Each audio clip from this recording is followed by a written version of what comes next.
Statut de bien meuble, enchaînement, coup de verge ou de corde.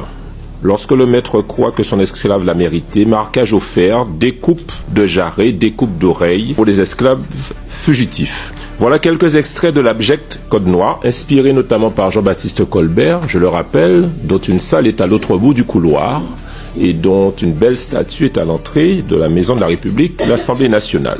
Nous aurions pu croire que ce texte avait été officiellement abrogé en 1848. Pour beaucoup de nos concitoyens de l'Hexagone, le Code Noir renvoie donc uniquement à une ancienne loi tombée en désuétude. Il n'en fut rien, aucun texte ne l'abroge officiellement, notamment dans les décrets abolitionnistes. En Outre-mer, ce code a détruit des vies et aujourd'hui encore, il demeure une marque indélébile dans l'histoire de notre pays et dans l'histoire des hommes et des femmes d'ascendance africaine. Le Code Noir a organisé juridiquement l'esclavage colonial. Il a alimenté le système fondé sur la déshumanisation, la privation de liberté et de l'exploitation d'êtres humains. Alors que la France a reconnu la traite de l'esclavage comme crime contre l'humanité par la loi Taubira de 2001, soit il y a un quart de siècle, le maintien du Code Noir dans notre ordre juridique national constitue un affront à la mémoire collective de notre pays et de ses citoyens concernés.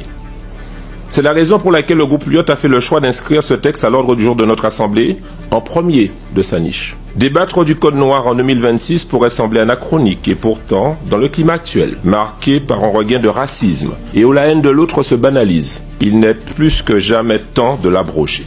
Faute d'abrogation, les dispositions les plus infâmes du Code Noir continuent de coexister avec nos lois républicaines. Cette anomalie historique, juridique, politique et mémorielle doit cesser. Le Code Noir, ce sont des êtres humains esclavagisés, réduits au rang de simples biens meubles à l'article 44 de l'édit de mars 1685. Ce sont des maîtres autorisés, voire incités, à faire enchaîner et abattre ceux qu'ils tenaient en captivité. Ce sont aussi des châtiments corporels que je viens d'évoquer, contre ceux appelés nègres marrons qui auraient cherché à retrouver leur liberté. L'article 1 de ce texte abroge dans son intégralité ce code. C'est une abrogation en mémoire de nos aïeux déportés et réduits en esclavage. C'est un acte réparateur vis-à-vis de nous, leurs descendants et de tous ceux qui subissent encore les effets contemporains du système colonial. L'article 2 de ce texte permettra, quant à lui, de compléter le travail de recherche en recensant les dispositions coloniales toujours en vigueur dans les Outre-mer et en évaluant leurs conséquences actuelles. Au fond, avec cette proposition de loi, nous voulons non seulement reconnaître le poids durable et persistant de l'héritage colonial dans les territoires ultramarins, mais également adresser un message d'égalité à tous nos concitoyens.